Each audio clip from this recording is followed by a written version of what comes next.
more. He is a marvelous character. We're going to get to many of the things that you've written about him, and I'm really glad that you touched on what you just did. As you know, I mean, supporters are jaded, right? We're always cynical. What we did, Guillem, is we asked listeners to ask questions, and one that we got was from Paul O'Keefe. He's at Pokeefe1, and I understand why a supporter would ask this. And his question was the book subject to any censorship or vetting, or did you really have free reign? I know the answer. I'd love for you to address that. Yes, because this was not an official book. I always made everybody clear that as this biography that we were writing, I wanted to have them on my side. I just come from a journey of having another book where the Cristiano book. If you allow me to break into that for a second, please. It came one earlier from Messi. Messi was the first time I approached the family and him. The answer was no way. We're not going to help you. We don't like writers. So it was like, okay, but I think there is a gap in the market, in the editorial market internationally. They don't know a lot about him. They know that he scores goals and he had hormone injections, and they don't know much more. 2 weeks later, I got a call from his dad saying, look, we've been thinking that there's a gap in the editorial market and people don't know much about him, and da-da-da-da. So repeated the same words I said. So we worked together for a while, and at the end, they came to me and said, look, we're happy with it. You can call it authorized, and it's the only authorized biography of Leo. With Cristiano, I wanted to explore him. We spoke for four times. He said, yeah, let's do it. Always there was somebody in the middle trying to stop it. And then they read something that was in the Messi book a year previously that they didn't like, and they threatened to take me to court, which stopped the conversation with Cristiano about the book, and Jorge Mendes as well, his agent. And then it became a completely different book, one where I could explore with much more freedom what it is really somebody that is very protected and very PR orientated. So it was a release in a way. But this is a friend. Mauricio is a friend. So I wasn't going to do it without him. I had to do it with him. But it had to be under the condition that we're not going to look back at the book, because it's a diary. We're not going to look back in May and see what it was written in February. So whatever we do, it has to be stay on as such. So that's what happened. And that's, for instance, why it makes for interesting reading the Eric Dyer story, because it develops through the year. Yeah. Now, at the end, the Spanish version, I wrote it in Spanish, so he could read it easily. He read it, he added stuff to it, and then after that, it's been a process of translating, editing, proofreading, and everything else, and he hasn't even had a look at it. So from the moment that he left the Spanish version away, which was, I kind of spoiled his summer. I'm not sure he's ever going to forgive me for that, but because tiredness is another of the themes of the book. Managers get really tired. Well, I destroyed his summer, but he knew he had to do it. After that process of reading the Spanish version, he hasn't touched it. So that's as close an answer I can give you. So you just mentioned, sorry, Timmy, you just mentioned Dyer there, the Dyer story, and there's been some serializations of your book in the newspapers already. And I think where we were talking about before the process of maybe upsetting the apple cart, I think there's just as many fans, or even more, I should say, that are looking forward to reading the book. If only to get some openness and clarification on what happened with Dyer and what happened with Walker. So in some ways it seems, did Mauricio use this to perhaps put his side of the story across in these types of situations, do you think? I don't know his motivations, but quite clearly, let's go back a little bit to the structure of the book. This is not his diary as such. There are his words, but some of the stuff that I bring into the diary, which he then approves, it's stuff that has been told by others. The Eric Dyer story is told by Eric Dyer. It's Eric Dyer who told me about most of the stuff that comes out about Eric Dyer.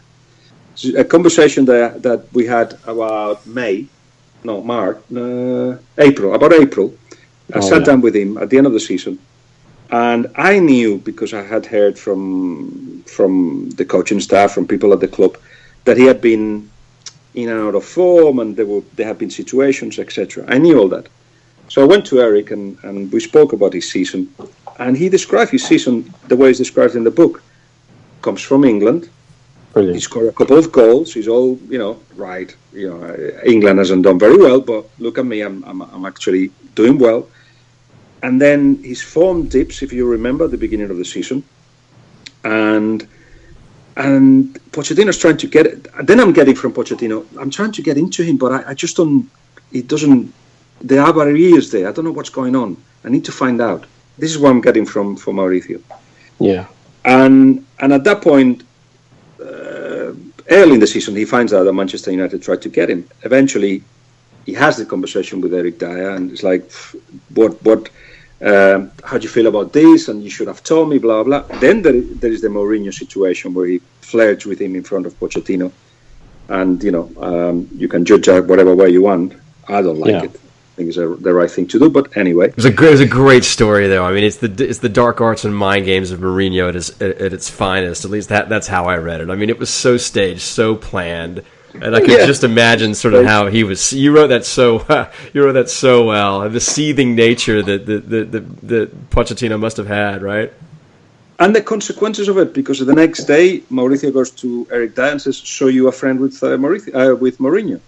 And you can imagine with his eyes down and saying, "Oh yes, his godson used to coach me back in Portugal," that kind of thing. And then, for instance, for you to understand how I wrote the book, I asked Eric Dyer in April. I said, "Would you do it again? If Mourinho was waiting for you in the tunnel after that defeat, would you?" And he said, "No, I'll avoid him." So I put that as almost as a Pochettino-Eric Dyer conversation. And because when Mauricio reads it, he feels, yeah, that's right, that goes in. That's my thinking. That's what I would talk to him if I haven't yet. That goes into the book. So that process of Eric Dyer from thinking he was top and he was sorted, to being out of form and having doubts, to come back into form, and Pochettino saying to him one day in the gym, "Oh, Eric Dyer is back." And in April, Eric Dyer said to me, "I wish the season lasted 3 more months because I feel so good now. I just wish I could have stayed playing longer." So all that, it's put in the book in the way I'm telling you.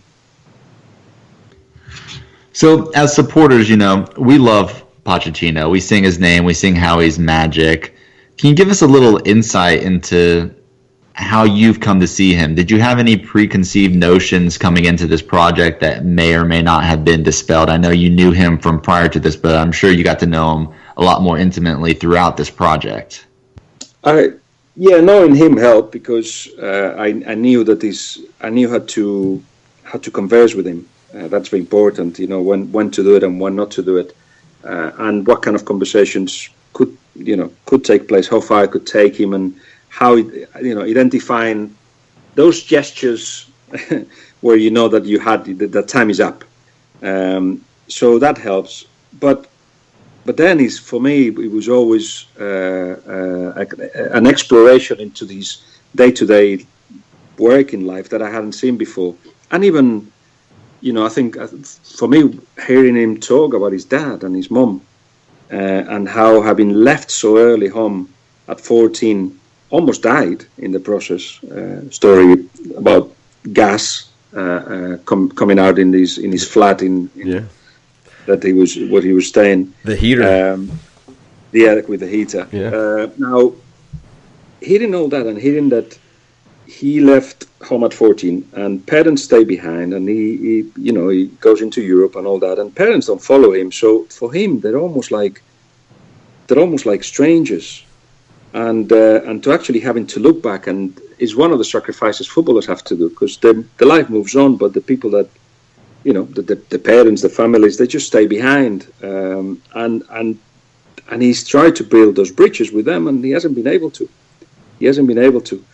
And it in a way, the most emotional stories is the ones that ring true in your own experience. And I left home at 23 and moved to England, and then I've been between England and Spain all that period. And again, I feel that my parents have kind of been left behind. So I knew what he was talking about. Now, all that I didn't know. And in fact, when some of his coaching staff read it, they thought that they had been privy to some intimate conversations that some of it he hadn't disclosed before. So yeah, that was a discovery. And in terms of the day-to-day, it was fantastic to see him work, to be there, to see those hugs and those conversations he would have with players, and sitting down one day, he was talking to Hugo Lloris, and he said, "Oh, come in." So I sat in a corner trying to be invisible, and the kind of chat that Hugo and him were having, and they just don't talk about football. He hardly talks about football with all these guys. So all that was good to see, and absolutely crucial to understand him, and then to reflect that in the tone and in the words that go into the book. You talk about him chatting with Hugo there. So much about this book is about relationships and the development of relationships that he's had with so many people over the years that have been integral to his development as a person. I think you described him in the book as somebody that really listens to people, really understands people, and the relationships that he has with people are real. The relationships that stood out to me throughout the book is his relationship with his coaching staff, with Jesus Perez, with Mickey D'Agostino, and Tony Jimenez. Talk a little bit about their relationship and what works so well and why. Imagine doing the job of your dreams with your best mates. Just imagine that. And imagine the challenges of that as well, because it's absolutely great that in the morning you go to the office and you're surrounded by your mates.